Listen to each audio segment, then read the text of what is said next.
Hi all. Now we are into the module 3. In module 3, we will be starting with the boilers. So boilers are systems which are used mainly in industries, in hospitals and all. So a boiler can be defined as it is an enclosed vessel. So it is going to provide combustion heat to be transferred into water so that this water is turned into heated water or steam. So depending upon our requirement, we will be producing a heated water or steam. And this hot water or the steam, it can be used for any kind of purpose for transferring heat to the product which we require. So water is the most useful and cheap medium for transferring the heat in such processes. And when water is boiled to steam, you can see that the volume will be increasing by 1600 times. So that is equivalent to a force of an explosive like a gunpowder. And therefore it is extremely dangerous equipment. So this process of heating a liquid until it reaches the gaseous state is called evaporation, and heat is transferred basically through three medias, that is by radiation, by convection and by conduction. Now we will see a boiler system. So this is a block schematic of a boiler system. You don't need to understand each and every component here, but we will just go through that. So this is nothing but the boiler. Okay, this is the boiler, and we are heating it. So for heating the purpose, we can use a coal. The coal can be fired, and that coal will be heating the water. So when the coal is being fired, the flue gases will be there, then that flue gas will be exited through the pipe over here. And the steam is produced. It will be going to a dryer, that is, it will remove the unnecessary water content inside the steam. So a dry steam will be made, and that steam will be going to various users. And once these users, which uses at high pressure, then it will be also going to the low pressure users. So some people will be requiring it at high pressure and some will be requiring it at a low pressure, and it is being utilized. Once these things are utilized, then once the steam is being utilized, its pressure decreases, and after that it will be turning to a water content. So that means a condensate will be produced. So this condensate is being taken and then it is fed again back to the system. It is again fed back to the system.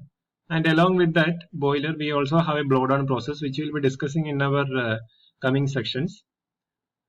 And we will also give a makeup water, that is the water which is required to be boiled. So in the entire system, it can be basically divided into three parts. One is the feed water system, the other one is the steam system, and the third one is the fuel system. So the feed water system is nothing but which is providing water to the boiler, and it will regulate depending upon the requirement of that. So here there is a water, it is provided, and at the same time it is also given over here. Next is the steam system. So the steam system is once the steam is being produced by boiling the water, that steam has to be taken from the boiler to the user side. So you will be having the steam dryer will be there, then steam piping will be there, steam traps will be there. So it has the entire system from the boiler till the end of use. So that is the steam system. And the third one is the fuel system, which will be including all type of equipment. It is required to provide fuel for generating heat. So you will be having the coal will be there, and the coal handling equipments will be there, draft fans will be there. Those are all main parts of the fuel system. So basically there are three parts are there: feed water system, steam system, and fuel system. Now the water supply to the boiler, basically it is of two sources are there. One is the water which we are giving from outside, that is nothing but the makeup water. Why it is known as makeup water is that it is the water which we are giving extra, which is required for meeting the demand. Apart from that, it is also getting another source, that is nothing but the condensate. So after the use of steam, condensate will be there. So what is condensate? You can just imagine that whenever that rice is boiling, and after that you are covering with the lid, and once it is boiling, and after a period of time when you're just opening the lid, the water, the steam, whatever is there, it is being coming as droplets on top of the lid. So that is nothing but the condensate. So whatever that uh, converted to the steam, it is again coming back to the form of water. So the majority content will be through the condensate, and the rest of them will be given by the extra water, and that is the treated water, because the boiler system should always be provided by a treated water, because in order to avoid the corrosions and other kind of problems inside the system. The boilers can be classified basically into two. One is the fire tube boiler and the other one is the water tube boiler. Fire tube means you can just imagine that fire is inside the tube and water is outside, and that water is getting boiled and turning into steam. In water tube boilers, water is inside the tube and fire is enclosing that particular tube. So water inside the tube is getting converted to steam. So we will have it with example fire tube boiler. So here we can see that you will be having the fire which is being produced, and that is being passing through this tube, and it is exiting through the chimney. And you will be having the water which is surrounding this fire tube. It is converting it to the steam, and it is being taken out and it is taken for the use. So it has a lower initial cost, and the capacities are very less in the case of a fire tube boiler. And the other one is the water tube boilers. In water tube boilers, water is inside the tube. So we can see here the water over here which is passing through these tubes. So you'll have the water inlet. So it will be circulating inside these tubes, and steam is produced and it is taken out. And the fire which is, or the heat which is required for boiling the water is provided from outside. So these are known as the water tube boilers. Next, the boiler classification. So the first classification is the packaged boiler. Packaged boiler, as the name implies, it comes as a complete package. Once delivered to the site, we can just connect it to a system. So everything is there. The only thing is that we need to provide the steam outlet, then water inlet provisions, and also for the fuel exit. So that's the only things which we need to give it over here. So here it is again a fire tube boiler, or in the packaged classification, packaged boiler classification. So you'll be having a furnace which is producing nothing but the heat. So you'll be firing, and this fire will be passing through these tubes, and water will be passing around these tubes, which will be producing steam, and steam comes as the outlet. So the thing is that once it is delivered in the site, you just need to give the provisions for connecting the source of fire, and also the steam outlet and the water inlet. Next is known as the chain stoker fired boiler. In stoker fired boiler, basically there are two classifications are there. The first one is a chain grate or traveling grate stoker. So in the chain grate or traveling grate stoker, you will be having the coal hopper. Coal is used for firing. Okay, and this is a conveyor belt. So which is moving the coal which is fed from the hopper. So this will be moving at a uniform speed, so that whatever the coal which is coming over here, it is burned, and once it reaches over here, it has to be in the ash, and that ash will come out over here. So if proper combustion of the coal doesn't happen, then actual coal will also move to the ash, and it will become inefficient. So therefore the speed of the grate has to be controlled. In the same way, you are having the air inlets, because we already know that air is actually required for combustion.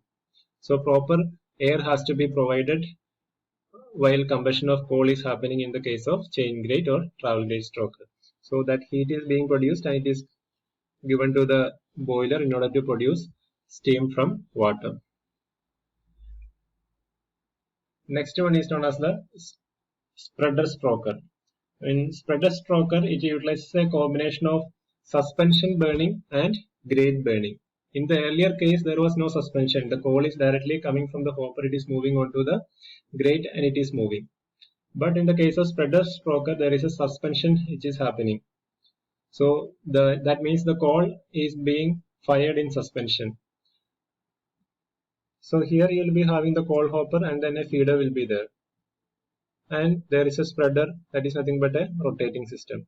So the heavier coal particles will be moving onto the grate and finer particles will be in suspension over here. So it will get burnt before it reaches the grate and only the ash will fall down. So that is what is seen over here. And you will be providing the air through these inlets in order to provide proper combustion of the coal. So this system is more efficient when compared to a chain grate or traveling grate stroker. Next is pulverized fuel boiler.